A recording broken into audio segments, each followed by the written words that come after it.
No. Come on, where is it? Dave, it's your Idaho Central app here. Any chance you're missing a debit card? Let's get that taken care of for you. With ICCU's card control, you can turn any card off with the tap of your finger. You got it. And back on again. Out, out, out, out. The closest Idaho Central Credit Union branch is in your pocket. It's the fall kickoff sale at Lithia Ford of Boise. We're going all the way so you can score more for your trade-in and trade up to a new Ford truck or SUV today. Visit Lithia Ford of Boise, where Ford begins in Idaho.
This is Bronco Nation News Live. The best interviews, the most informed opinions, the latest breaking news, all from the top Boise State insiders.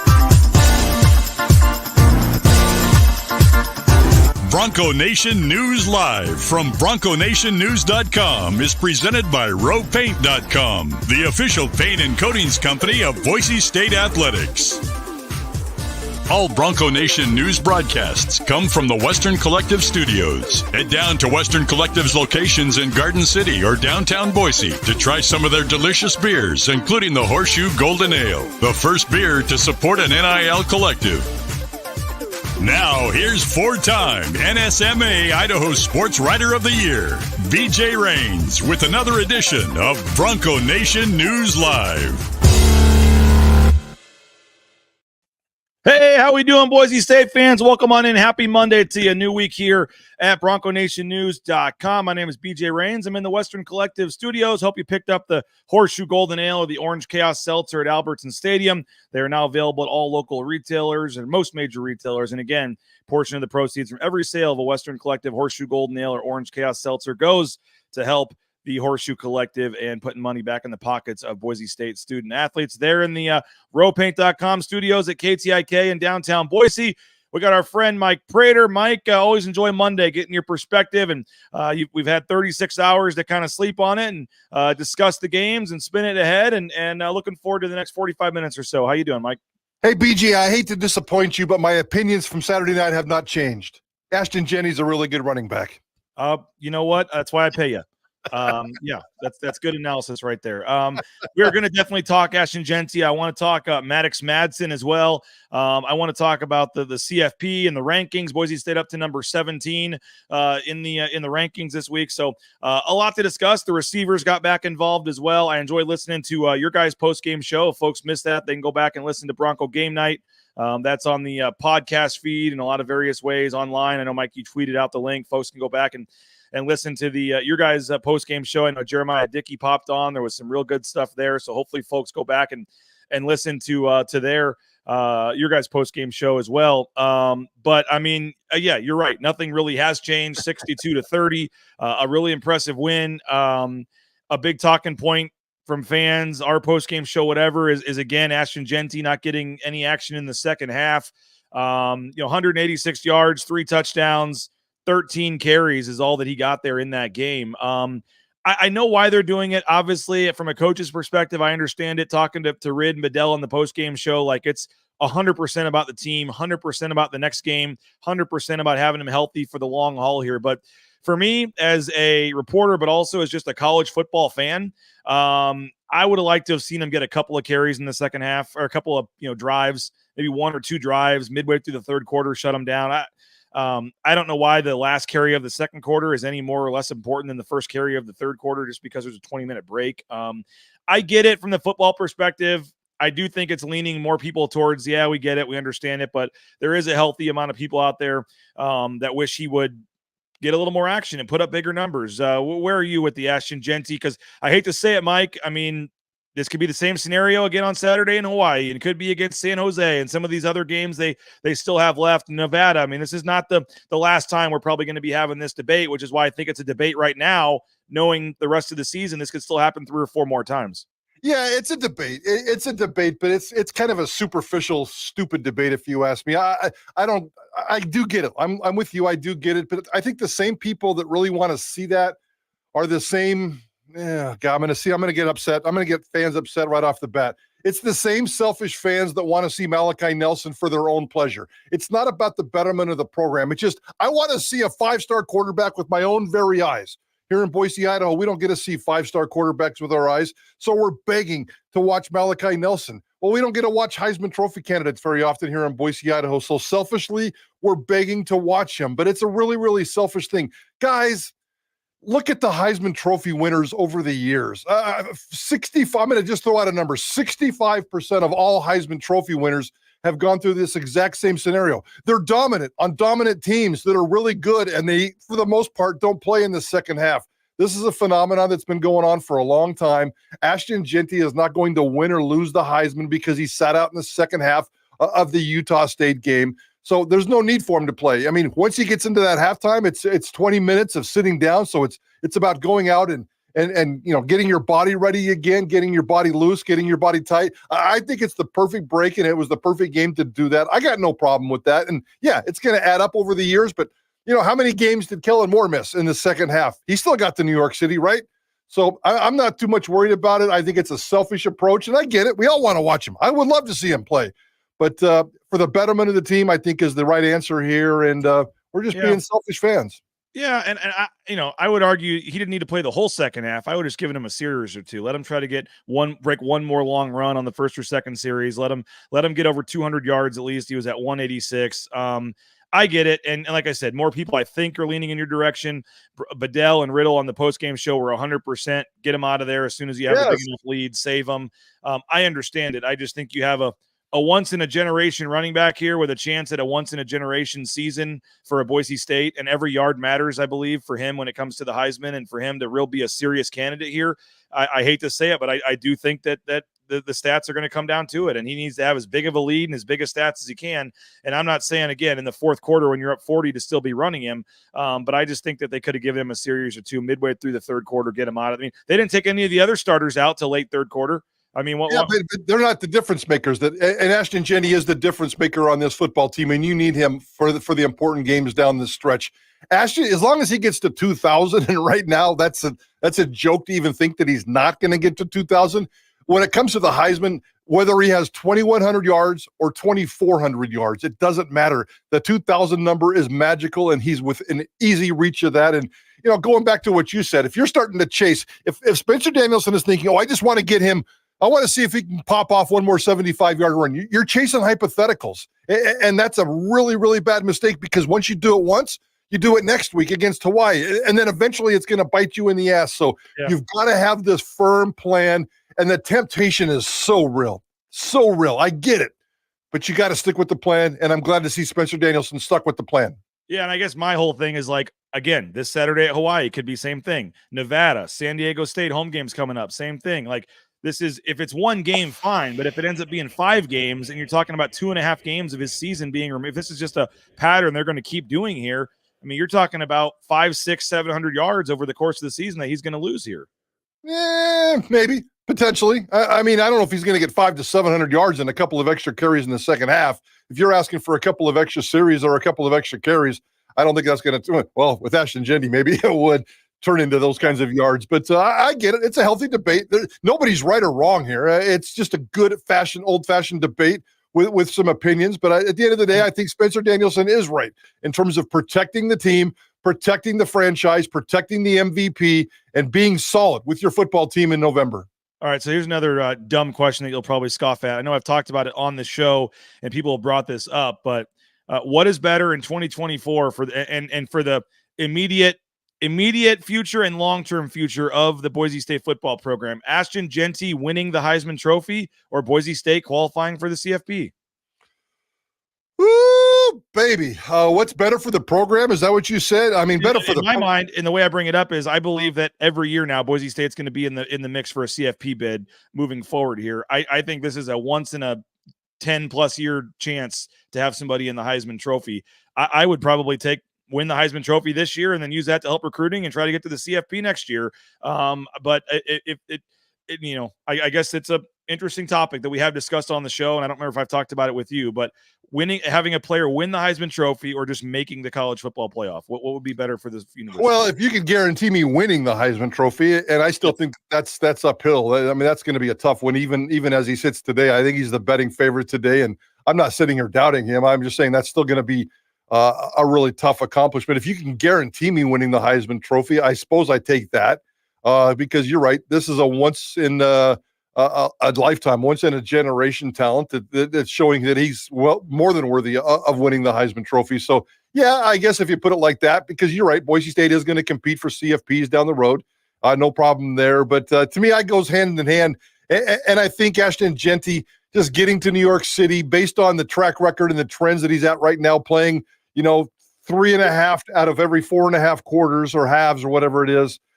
His usage doesn't bother me, and I think he still gets to New York City with this kind of pace. And if he wins it, we'll see how that turns out. And I will just say before we move on to the next topic, like as much as I would like to see him play a couple more series, and play a little more and get more than 13 carries in a game, this team is not 4-1 without Ashton Jeanty. I mean, this team is. There's a lot of other good players. The running game, the O-line. We're going to talk about Maddox Madsen here in a minute, but I mean, this team's hope and dreams of doing something really special this year down the stretch relies on largely on Ashton Jeanty. And if the coaches, as much as I don't like it, if the coaches do put that first and say our best chance of assuring ourselves that we can, be again, it could be first carry, last carry. I guess I am trying to debate myself on this as I try to concede it, but no one would argue that they need a healthy Ashton Jeanty gives them the best chance move down the stretch here. And if that means a couple extra carries or less carries and not playing in the second half, it's hard to truly, be mad or argue with what they're doing. I understand it. And I get it.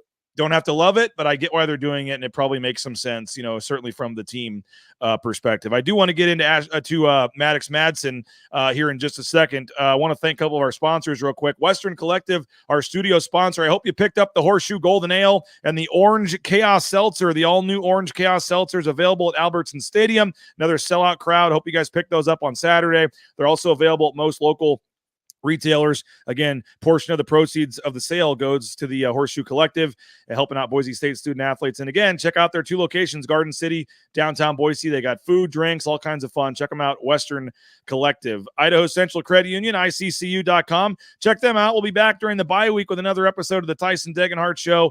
Appreciate ICCU. Again, mobile e-branch online banking. It's so easy. I wish the Raines family had known about this earlier and made the switch earlier. I love ICCU. It truly is a great experience, an easy experience. Get more information, ICCU.com, and find a branch pretty much on every corner. Congratulations, Matt Bauscher, now part of the Boise State home team. He stepped up as an official sponsor at Boise State. I believe it's the official realtor of Boise State now is Matt Bauscher and Bauscher Real Estate. So he's stepping up. Congratulations to him. Again, return the favor. He told my wife the other day when he saw her that somebody moved from Seattle and used him and said it was because of BNN. So always love hearing that and hope that you guys will continue to use Bauscher Real Estate. And again, BauscherRealEstate.com for all your real estate needs. Ridley's Family Markets, shop Ridley's.com. Again, going to talk Maddox Madsen here in just a moment. 13 locations across the state of Idaho, many more in the surrounding states that you can download the Skip app and get up to 40% off there at the checkout line. So support the sponsors, folks. Next time you're looking for that hometown grocer, great deals, great friendly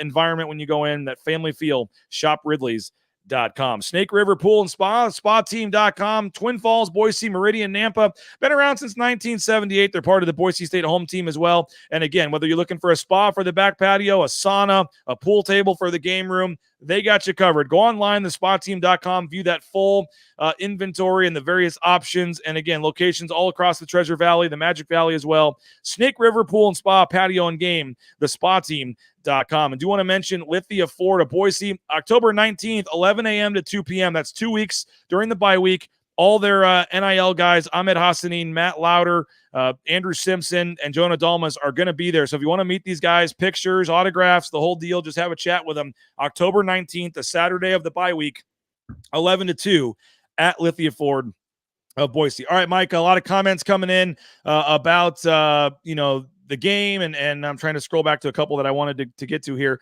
But the quarterback situation, Boise Squid, Prater, no QB Palooza anymore. Mad Dog is the solid QB1. I thought Maddox Madsen came out, had quietly, especially in the first half, I thought it was fairly quiet, that the number of yards and the number of incomplete passes, just because we were all enamored, as we should be, by Ashton Jeanty. And then you look down, you go, Maddox Madsen's 17 of 20 right now. And so he finishes 21 of 25, 256 yards. He ties a career high with 3 touchdowns. Did get sacked once, but I thought Maddox Madsen played very well. Malachi came in, ended up throwing 5 of 7 with a couple, mop-up duty passes there, but got sacked in the one play that he came in. Did have, an interception as well.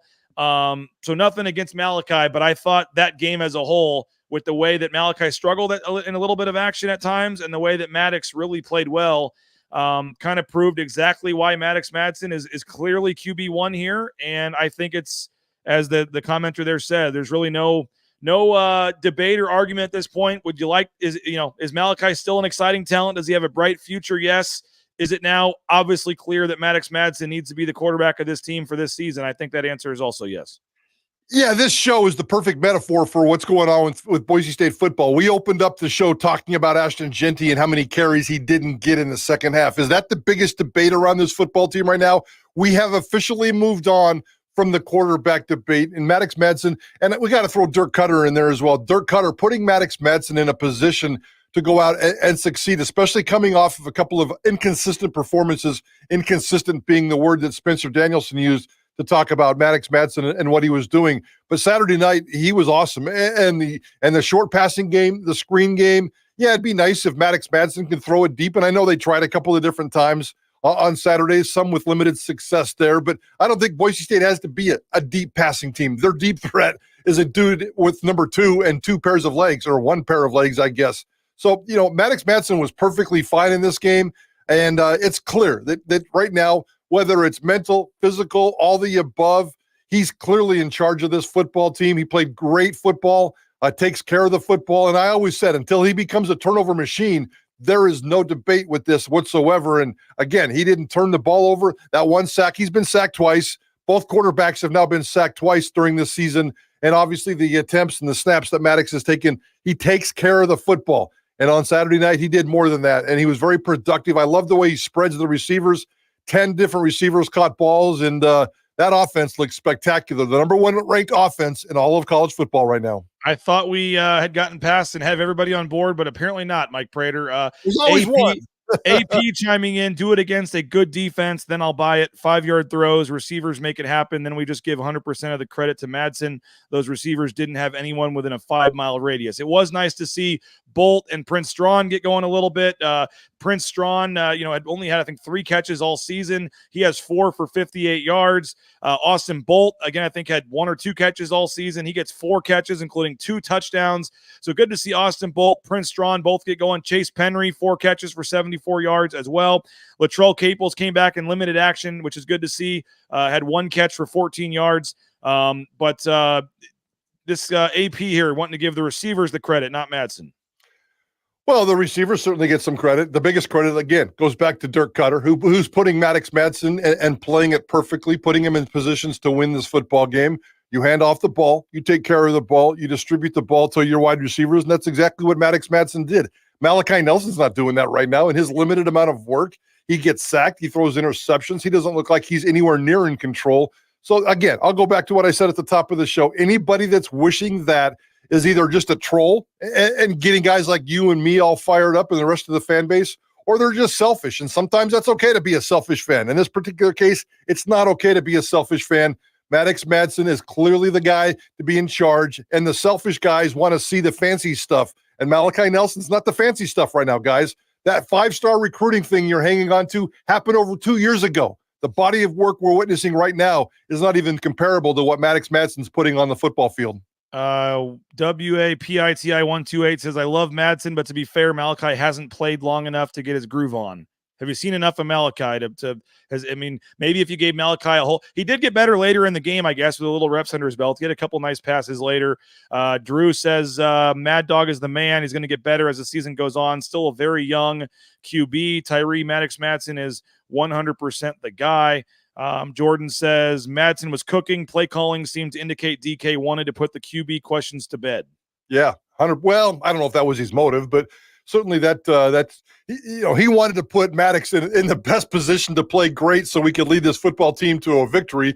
And the end result of that could put this quarterback debate to bed. I know Dirk's a little sensitive to the quarterback thing. I mean, he brings it up in the press conference. He'll beat me up again today because I'll ask a quarterback question, and he doesn't like the quarterback question, whether it's about Maddox.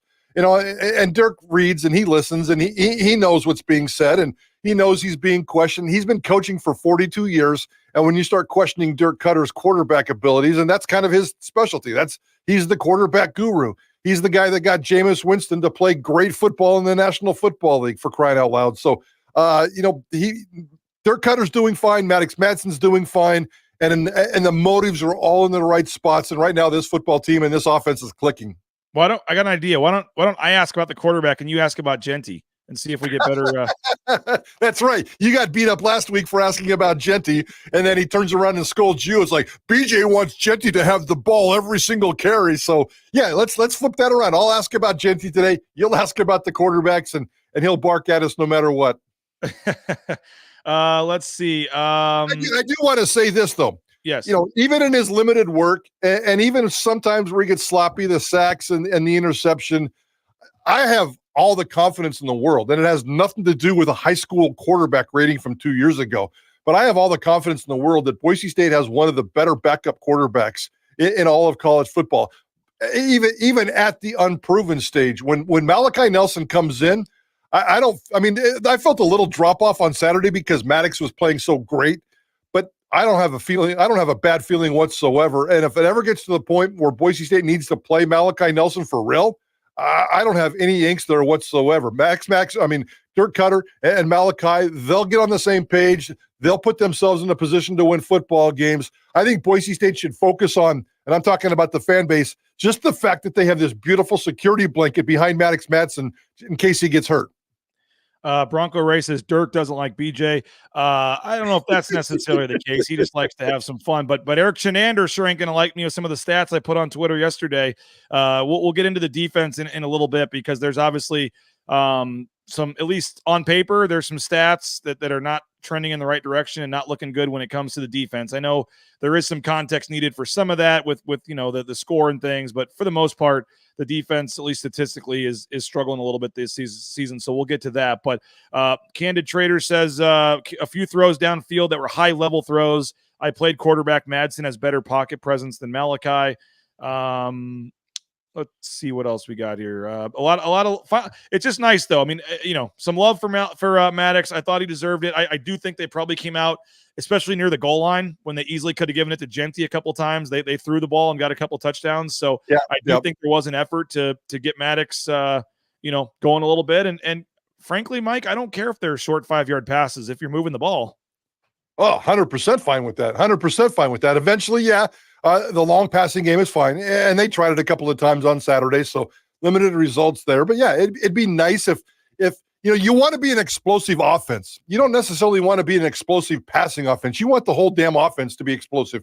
You don't ever hear anybody say, I want an explosive run game or I want an explosive passing game. They talk about, I want an explosive offense, and Boise State has an explosive offense because of Ashton Jeanty. So they're taking advantage of that, which is really just handing off the ball and standing back and watching this guy work his magic. It's crazy, the expectations of Ashton Jeanty and every time he touches the football right now. But Yeah, maybe as Maddox Madsen gets more comfortable, you push it more. Guys, we're still into the first week we're not even halfway through this football season yet, and Maddox Madsen's getting better every single game. If he continues this trend, maybe by the end of the season, he's throwing the ball, chucking the ball deep, because he can do it. Right now he's not connecting as many times, and they're not using it as many times in terms of the deep pass, but I think he'll be fine moving forward, and it'll continue to be a better part of his arsenal as we play every single game. Another sellout crowd, Mike Prater, 3 in a row. They're setting records on the attendance. A little different. It doesn't hit the same when you don't have the lights, going at 5 o'clock. I didn't think it was quite as great as it has been in the past. This is right when the team's getting ready to run out. It was a little bit of a late arriving crowd. It was full, I thought, by pretty early into the game. But just overall, your thoughts on the crowd, what they're building here in terms of the excitement level. They're already, I think, close to 90% full for the last 3 home games. That was another fun, orange out, another fun crowd, loud crowd, and the atmosphere. My kids went to their first game and they loved it. And it just seems like it's becoming more of a can't miss event now, and the tickets are getting harder to come by here, and for good reason with how the team's playing. Yeah, the energy on Saturday was so fantastic, and I got there about a half hour earlier. I usually show up about 2 hours before the game. I got there about 2.5 and just did some laps and just soaked in the energy, and it was so cool. It was such a gorgeous day. 5 o'clock was really a good time, and it was just absolutely perfect. I'm not a big fan of the color orange, just personally, maybe because it just looks terrible on me. I look like a big, fat, giant pumpkin. But all that orange in the daylight, in that sunlight on Saturday looked really, really, really cool. And there was so much of it. And sitting up in the box where we are, and you can look across on the east side and just see that sea of orange. It's really, really cool to see. They stuck around for the most part in the second half, even during the blowout, whether they wanted to stick around to see Malachi, thinking Jeanty was coming back. I'm not sure. Maybe it was just the perfect night for a celebration. But, the students bailed a little bit, and I get that. That's Saturday night, and the game's over. But for the most part, the crowd stuck around. It was cool. Talking to Jeremiah Dickey in the postgame show afterwards, he talked about the lines at the concession stands are better than they've ever been in terms of wait time. The entry points into the stadium, especially that log jam on the northeast corner that we get to see from the press box, that's been taken care of. That's not a big issue now moving forward. So I think they just got a lot of the logistics taken care of. There's still a lot more work to be done. I talked to some fans yesterday that were just thrilled with the new sound system. It was beautiful. And it's really, really, you can see the significant upgrade in the game day experience, and the football team playing well it's just a bonus at this point. Anything else? I want to hold the defensive talk for a few minutes after, and we do have a special guest joining us that I know wanted to talk defense. I'm going to hold that for a second, but anything else, whether it's the Dylan Riley kick return or anything non-defense related that we haven't talked about that you want to bring up from this game on Saturday? I want to see more Dylan Riley. I know they're trying to get Breezy Dubar back in, and I can't wait to see Sire Gaines again. Hopefully he gets better and healthy, but man, Dylan Riley. And, I'll throw out a little secret. I got into over the last year and a half, I've exchanged some text messages and some direct messages with Dylan Riley's father. And Dylan Riley's father was always very confident about his son over the last year and a half. And you think, okay, here's dad being all proud of his son. We'll see. And I knew Dylan Riley coming into this high school season, or this football season, was coming off of a great high school career, high school track. He's got high school track speed, championship speed. And what he's showing on the football field in limited sample size is unbelievable. So, Mr. Riley, you were right. Your son is really, really good. Your son is really, really fast, and I love watching him play football. I almost hate to say it, but I wonder if he should be RB2 just based on some results. Maybe he needs to be your return specialist no matter what. Just put him back there, punt returns, kick returns, whatever. I need to see the ball in Dylan Riley's hands more. Well, I would not disagree with you, but in that game on Saturday, Dylan Riley had 8 carries for 17 yards. Breezy Dubar had 9 carries for 65 yards. So at least in the running game, sure. Breezy Dubar finally got it going a little bit on Saturday. But I do agree with you that especially with it look like Sire Gaines is going to be out for a while here, you need to continue to get Dylan Riley involved in the offense. And It was nice to see Breezy Dubar finally get going again, which brings us to, for the first time all year, Mike Prater, I know tomorrow you're going to be over there at Jackson's. You can pick up your Breezy bundle, $1 for a hot dog and a soda from our sponsor at Jackson's. Thanks to Breezy Dubar getting in the end zone. So tomorrow at Jackson's, Jackson's on Tuesdays, you can get over there and get the Breezy Bundle, and that's a hot dog and a soda for only $1. And that's thanks to our friends at Jackson's. And I'm looking right here. Ahmed Hassanin also had a sack, didn't he, Mike? Yes, he did. So, Yes, he did. Yes. So Ahmed Hassanin got the sack. That means today you can go get your coffee or fountain drink. You got to use the Let's Go Rewards app. Put it in your phone.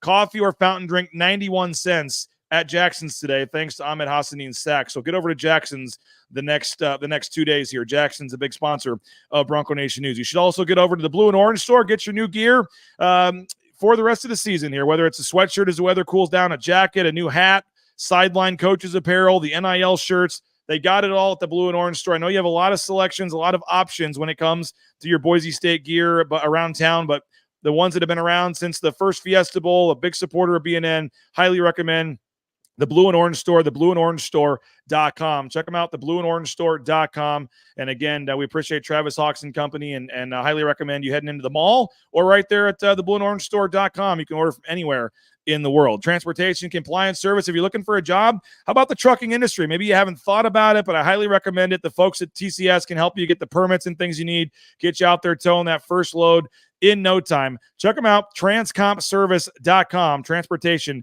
compliance service. Speaking of jobs, Taco Bell, TacoBellWorks.com, the SON Management Group, the Nicolason family, we appreciate them. Again, great food, and I said this the other day, Mike, but if you need any kind of better testament to the quality of food at Taco Bell, I ran into the owner and his family eating dinner there the other night. So that tells you all you need to know when you see the Nicolason family themselves eating Taco Bell. There was the location there by on Eagle Road, right there across from Kohl's. So highly recommend it. Check them out. Great food, great environment, and they are hiring as well. Check them out at TacoBellWorks.com. And of course, our title sponsor, rowpaint.com. Those concrete coatings, we've had it done in our back patio, in our garage twice. I highly recommend it. We've had some siding touched up. All your painting needs. Again, I know, and I've tried it myself to do it myself as well, and it doesn't work out very well. So let the professionals handle it. Rowpaint.com. And again, they're the official paint and coatings company of Boise State Athletics, but all your painting needs. I know the concrete coatings are a big deal, but if you just need the interior, exterior residential painting, they can help you out as well. Rowpaint.com. ROEpaint.com. And again, check them out, support the sponsors. And there would be no Bronco Nation News, Mike Prater, without Rowe Painting. We say that every day, but it's true. And so why not bring on our man Andy Rowe? There he is. The reason we have BNN right here, our title sponsor, it's Andy Rowe, everybody. How we doing, Andy? I'm doing great. I just got logged into this, and I see two Rowe hats looking back at me. So thank you guys for repping the brand. You know, I want to jump in right here because I want to take credit for this. I show up every Monday with my hat, and I love to wear my hat. I even wear it to Boise State games. One, because it looks more comfortable. It's a very comfortable hat. The logo, not so much the logo, but it's a very comfortable hat. BJ is sucking up to you. He put the hat on for the first time this morning. So that's not true. Go check last week. Go check the tape. Go check the tape. That's not true. Hey, Prater's Twitter profile has him wearing the hat. I was very impressed by that. So, yeah. I do wear the hat a lot. It's very comfortable. Yeah, the logo works just as fine as well. You guys both do a great job sending love our way. So, very much appreciate that. Well, we want to talk about the defense, and I also want to talk about the college football playoff. And we figured, you know what? I see, Mike, I see Andy's takes on Twitter. He's not afraid to get after it a little bit with some of his takes. He knows what he's talking about. And I said, you know what? Let's bring the title sponsor on. It's his show, basically. Let's let him come on and join the discussion with us for a little bit on Mondays. And there's two topics I want to bring up, but all you need to know about Andy Rowe, Mike Prater, is he texted me this morning. He says, I want to talk about the defense, and I got a graphic. Can you put it on screen? I said, okay, yeah, we can get that done. So we are going to talk about the defense with Andy and Mike here, but Andy brought facts here, Mike Prater.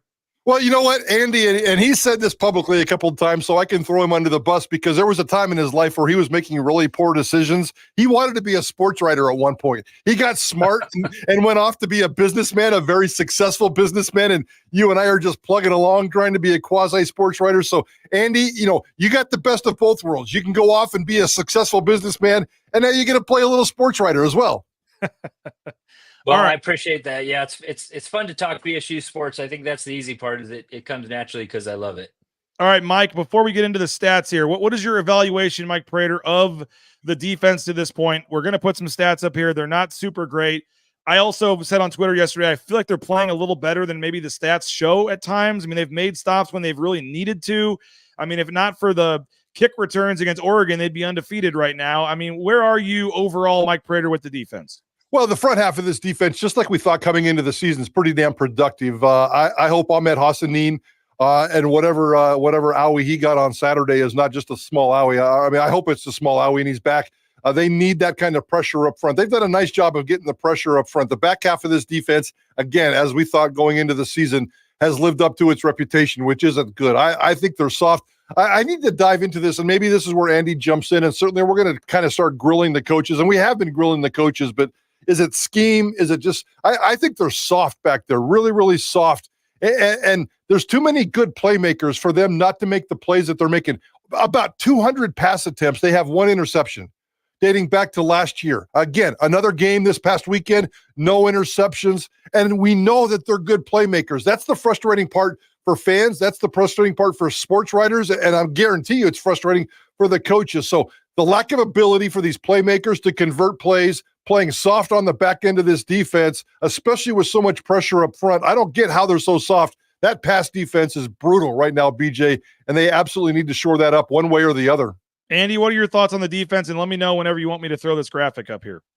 Yeah, no, Mike makes a lot of great points there. And I think the big thing is before we even get to talking about the defense, it's the offense, right? I mean, so it's not lost on me the fact that Boise can score and number 2 can score. I mean, it's not that Ashton might get an invite to New York. Did you see over the weekend? It just seems like more and more prominent national media is taking notice of that. So we have a real Heisman Trophy candidate. That's amazing.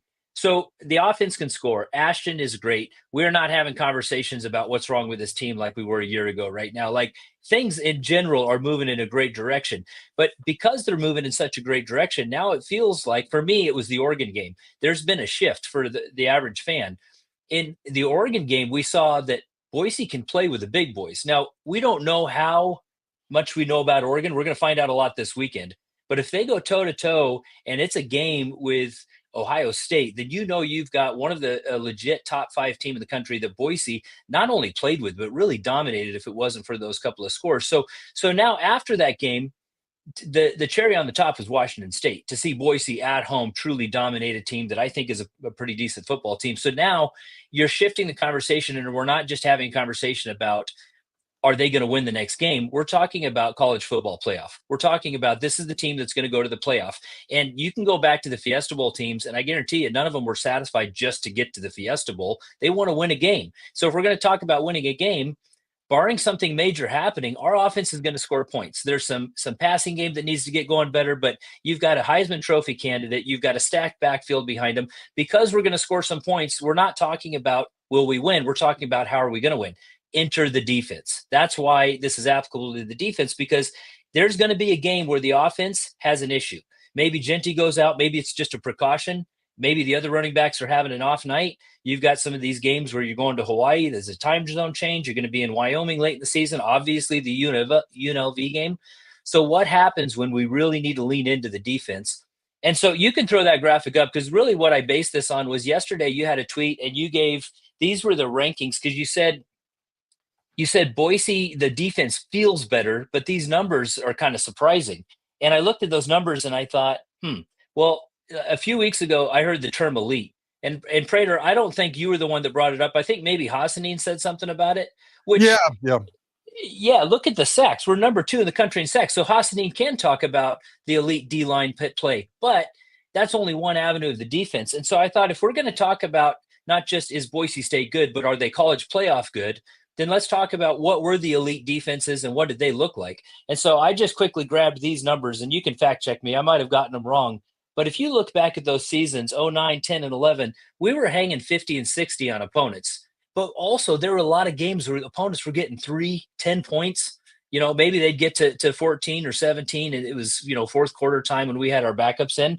But those numbers to me are staggering. You're looking at 2024. It's not that I expect them to be, the number 2, the number 14, the number 12 scoring defense, but you can't be 99.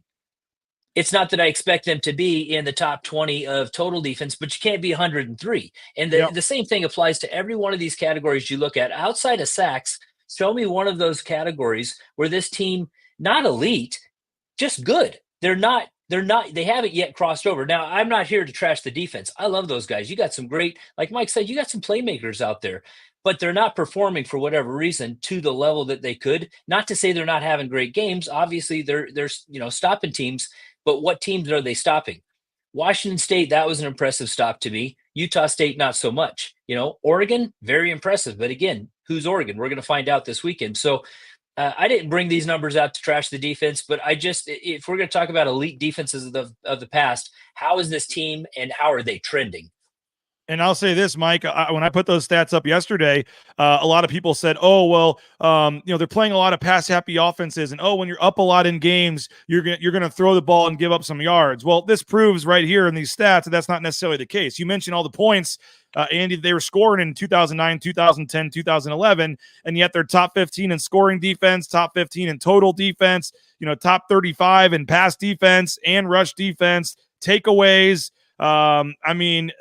Yeah, you look at where they rank here. I mean, this pretty much proves that point that they're not necessarily have to be related. That if you're scoring a lot of points, that means you're going to give up yards and give up points. And Mike, for all the talk about Kellen Moore and all the offensive stuff, those teams that were those dynamite teams there, like 9, 10, and 11. I mean, those were fueled by just dominant defenses as well. Yeah, that's a very powerful graphic and a great reminder that you can have both. And Boise State has had both, and you do need both. If you guys are talking about CFP, you have to be that kind of elite. And it was Ahmed Hassanin who stood up a couple of weeks ago at a press conference and used the word elite. I think I counted like 11 times in one press conference describing this defense. And, I questioned that a little bit on Idaho Sports Talk in terms of the overall production of this defense. I think he's an elite player and he's getting elite production. But yeah, I think it comes down to, and I hate to point this out, and I know Andy Rowe doesn't want to go here, but the coaching, the scheme, that's why I bring the scheme into it. And I've never, ever, ever been a really smart X's and O's guys. I'm more about storytelling and telling stories about people and individuals. But the X's and O's thing here really kind of fascinates me in terms of DeMario Warren and what he's doing X's and O's wise. And I'm going to dive in hard this week and try to figure out exactly what's going on and talk about the scheme, ask questions about the scheme, and try to figure out what's going on scheme-wise, because I have too much faith in the players on this roster not to show what they can do on Saturdays, because we see it in practice consistently dating back to last spring. These guys can be great playmakers. They're just not showing it on Saturdays. And DeMario Warren is a great guy. I mean, I enjoy it. But last year he had the special teams. We know some of the issues we had there. And my issue with the corners, it's not that they're not great athletes. You can tell we got some athletes, but again, I'm with you, Mike. I'm not the strongest X's and O's guy. So maybe there's stuff that I'm missing. Somebody else can come in. But on the game on Saturday, just through 3 quarters, because I have a 3-year-old and I spent most of the game chasing him instead of watching this. But I tried to rewatch, and some of the takeaways I had was just, watching, there was a missed PI on McCoy. I thought he got away with one. There were, their longest offensive play this season happened against us. And it was a corner missing a tackle. There's just a lot of things that I see from the corners. I don't see the body language that you would think to cause them to be watching their wide receiver or turning their head. And conversely, I hate to pile on, but conversely, our wide receivers haven't lived up to their potential the way I'd like to see either. So I don't know if in practice, iron sharpens iron, and maybe both are going to get better as the season goes on. But the corners have missed so many interceptions simply by not turning and playing the football. The ball hits them in the back of the helmet, the back of the shoulder pads. Like, turn that head, you got to pick. And I think ball hawk is what I want to see. I want to see a team of ball hawks out there. That is such a momentum change. You talk about momentum. Look at special teams, their challenges in the Oregon game. How great was it to see Dylan Riley rip that touchdown off? I mean, that had to be like a collective sigh from, the Bronco Nation that we finally got a touchdown on special teams, or we got a major special teams momentum turn, and it wasn't from Jonah Damas or James Ferguson Reynolds. So I want to see that from the corners. I think the corners have the ability to really change the energy. The front line of the defense, Ahmed Hassanin is elite, but the great teams, those great guys that were elite, they made the rest of the team around them better. And there's so many stats you can look at and point to. It's like just mind-boggling stats at this point, but the entire defense, guys, has a total of 1 more interception than the 3 of us. I mean, it is crazy to think about. There is one interception through 5 games, and all we're doing to justify these passing stats on Twitter is saying, oh, they're playing all these pass-happy teams. So you're playing against all these teams that throw the ball all over the field, and the defense has one interception through 5 games. I'm not sure. I mean, they're tied for dead last in the country. Every team in the country has at least one, but they're tied for dead last in interceptions. So I don't know if they've ever had a start to the season, Mike Prater, where they've had one interception through 5 games. I thought Andy was going to pop in there. Yeah, I mean, it's terrible. And it goes back to last year. It goes back to the last couple of games last year. I went back and counted the passing attempts. I believe it's over 200 passing attempts. They have one interception. That's insane. That's beyond horrific. And again, we don't want to pile on here too much because I think there are playmakers out there, but where are guys like, Markel Reed? Did you even see him out there on Saturday? I mean, he's a starting cornerback, right? Am I not wrong? And I don't even remember seeing him out there. So maybe it's just, physicality, playing the ball. I love what you said, Andy. I think that's 100% spot on in terms of, and frankly, it's part of the rules too. Turn around and play the ball with your eyes. It's amazing what you can do when you play football with your eyes as opposed to the back of your head. And I see too many sloppy plays like that. And to me, that's coaching. Well, we get a lot of positive comment. Mike Prater, there's been more positive comments towards our guests here than we've gotten in 3 years of doing the show. So we got Sky saying more Andy Rowe takes, please. Bill says, excellent take. Andy, wow, great insight from the sponsor. We got Preach Andy. And I think this may be the perfect one here. Kip says Andy is painting the picture. Well, and I don't want to be overly negative. I think they're great athletes out there. I think, they have the potential, and that's the story of this season. When you got a guy that rips off a touchdown every other time he touches the ball, your defense is going to get opportunities. But that one interception, that hit him in the numbers. I think that's the one Benefield caught in the end zone against Wazoo to close out the half. Yep. So at some point, those guys have to come in, and they have to be a part of impacting the game. And I hope anyway that they will, because that's going to be the difference, in my opinion, of us just being a good team this year and us being a great team and making a long run. All right, speaking of a long run, before we get out of here, I want to bring up this graphic for the college football playoff. This was Bud Elliott, who works for On3, Cover 3, and he is the first one I've seen do this. I brought this possibility up yesterday, Mike Prater, but he and his current projections this week give Boise State the number 4 seed and the 4th bye in the college football playoff. Now, it is the 4 highest ranked conference champions, not the 4 Power 5 champions that get the buys. And I think there is a real scenario where the Big 12 is going to continue to beat up on each other this year. And all it has to happen is for Boise State to be ranked higher than the Big 12 champion. Some question whether or not they would actually let this happen in year one. They'll find a way to have the 4 Power 5s be the 4 highest ranked. We'll see when the rankings come out here in a couple of weeks. But Boise State, a bye in the first round, if they keep winning out and if they finish higher than the Big 12 champ, what's your thoughts on that actually being a realistic scenario, I guess, for both of you guys? Well, yeah, I'll take that. And yeah, I think it's worth talking about it. But again, we're not halfway through the season yet. And the Big 12 and the ACC are both kind of shaken up right now. There's a couple of teams in both conferences that are undefeated. I guess BYU is kind of scarier than I thought, and Iowa State's in there. And certainly the ACC or the ACC's got some teams that are okay. Miami, it seems like it has some magic. But yeah, I think right now that's worth having a conversation. If it's beyond obvious, I don't think that they can play politics and leave out a group of 5, leave out a Boise State if they're rolling along. Especially, it would have been too bad if they don't won Oregon and been undefeated. That's really it might come down to a tiebreaker about something as ridiculous as that. And I certainly understand that. But the fact that they're in this conversation is fine. And let's also be a little bit careful. It's okay to get excited about opportunity, but let's also be realistic. If Boise State makes this field, makes the 12-team tournament, I don't care where they put them, on the 1 line, on the 12 line, at home, away, it doesn't matter. In some random bowl game, just get into the field and we'll worry about the details after that. What do you think, Andy? Well, I think while this scenario you have is exciting and it's possible, I think it's very unlikely. But that's where you get into some of the strategy around, what does happen to the Big 12 champion by attrition. Do they knock each other out? Traditionally, I think you've seen before championship weekend, they'll move some of these teams up. So you might have a 3-loss team that made the championship, but they'll usher them into the number 20. I'll tell you, if it were to happen, I can guarantee you they're going to change the rules at the next iteration because they do not want the group of 5 champion or group of 6 or whatever it is now, taking one of those coveted spots. But it's massively different for the Broncos because in this scenario right here, you're talking about they don't have to, you're talking about a 3-game run should they make a run instead of a 4-game. B, they don't have to go into a hostile environment. They're going to go to a neutral bowl game site instead of showing up at, Happy Valley or having to go back to Autzen or something like that. But the biggest thing for me that I want to see is somehow Boise and Oregon get to replay each other. I don't care where, but somewhere in those playoffs because we know that we can hang with them now.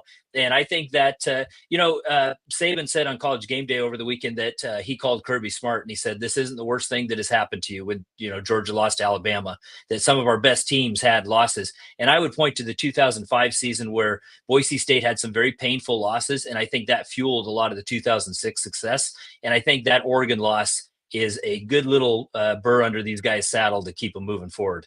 What do you think, Mike Prater, about the possibility of them?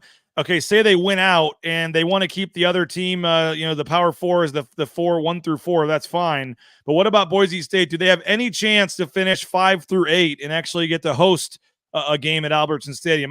My belief is we're talking about, maybe I'm cynical, whatever, but this is all about money. And if they can host it in an 80,000 seat stadium versus a 37,000 seat stadium, I believe their ceiling, if they don't win that automatic number 4 spot, is number 9, where they would be on the road in a playoff game. 9 through 12 is pretty much irrelevant, but I have a hard time believing they would put them 7 or 8 and let them host the game. Ratings would be awesome on the blue. Maybe I'm wrong.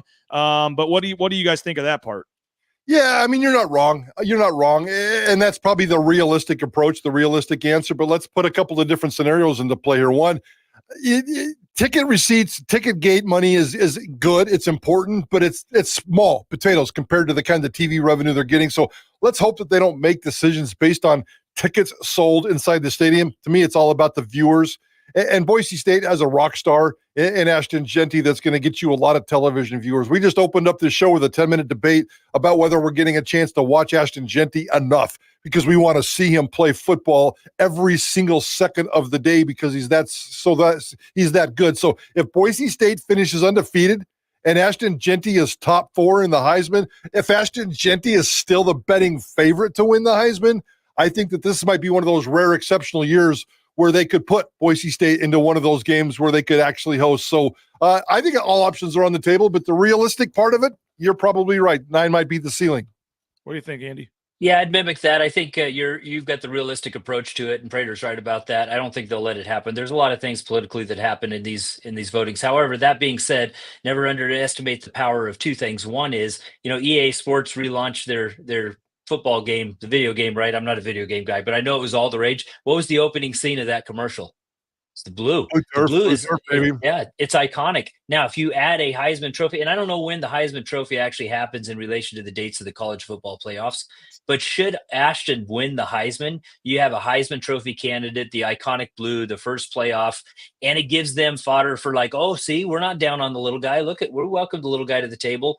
And, I think for the big dogs, it's easier for them to welcome Boise State as the representative of the little guy than a lot of these other teams. These writers that are saying Army and Navy, it's a feel-good story. I love it, but it's not going to happen. And so if Boise handles their business, I'm not even certain if they lost to UNLV, but then won the Mountain West Championship against UNLV, they might still be there. But let's play it safe and just win out. But if they're 11-1, yeah, I think there's a chance. Hey, Andy, before we let you go here and wrap up, what's going on with row painting and what specials, deals, what are you pushing now? And if your sports analysis wasn't enough to get folks to give you guys a call, why should they sign up and use your guys' services here at Row Painting?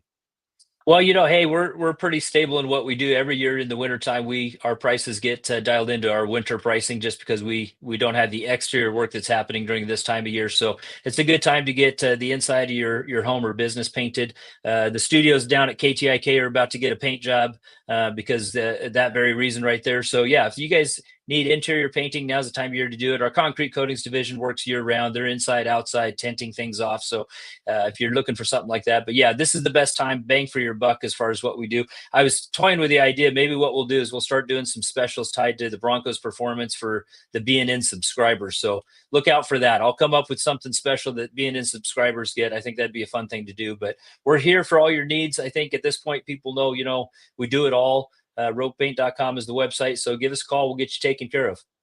Well, as Kip says, way to put a positive coat on it, Andy.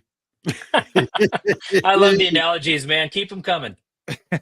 Andy, seriously, thanks so much. And again, folks, I know I tell you, but there literally wouldn't be a BNN without Andy Rowe. His support, even just pushing me over the ledge to do this a couple years ago, and then obviously what he provides financially to pay guys like Prater and to make this happen and make I think BNN is going to be the only local outlet going over to Hawaii on Saturday, and so this stuff all costs money to get the pre and post game shows and the interviews, and it's because of our great sponsors, including Andy Rowe here. So please return the favor, guys. Again, any painting project you have, the concrete coatings, highly recommend them. We've done them twice at our old house, and at some point here, the back patio, we'll be giving you a call, Andy. So we appreciate everybody that has already used Rowe Painting, but please support the sponsors. We're coming up on renewal time here, so let's get Andy a ton of business from BNN and keep this whole thing going. Andy, we appreciate it. Great insight. We're gonna. I think you passed. Did he pass, Mike? Can we make this a weekly thing here? Yes, let's bring it on. I love it. And I want to channel the inner sports writer and the successful businessman and break down this defense. Let's make you our defensive coordinator for the rest of the year and try to figure out a way to get this defense better, Andy. Yeah, well, as a business owner, I'm playing a lot of defense, so that might actually work. But I appreciate you guys having me on. Go Broncos. Thanks, Andy. That'll do it for this episode. We appreciate Andy. Mike, thank you as well. And again, fun episode. Thanks to all you guys for checking us out. Again, $50, BNN 50 deals, that promo code. You can get $20 off your first year subscription at BroncoNationNews.com. We'll have Jay Tuss join me at 9 a.m. tomorrow. We do have the Spencer Danielson press conference coming up at noon. We'll broadcast that live right here on Bronco Nation News. So come on back at noon to hear Spencer Danielson, Eric Chinander, and Dirk Cutter live weekly press conference reviewing the Utah State game, getting set for Hawaii, and we'll have you covered every step of the way there on BroncoNationNews.com. So Mike Prater is in the RowePaint.com studios there at KTIK. I'm coming to you from the Western Collective studios here in Meridian. But again, our title sponsor, Andy Rowe, RowePaint.com. Support them. And we'll talk to you guys here real soon down from Boise State for the press conference at noon. For Mike, for Andy, my name's BJ. Thanks again. Subscribe on YouTube, subscribe on the site, and we'll talk to you later. Bronco Nation News Live, BroncoNationNews.com.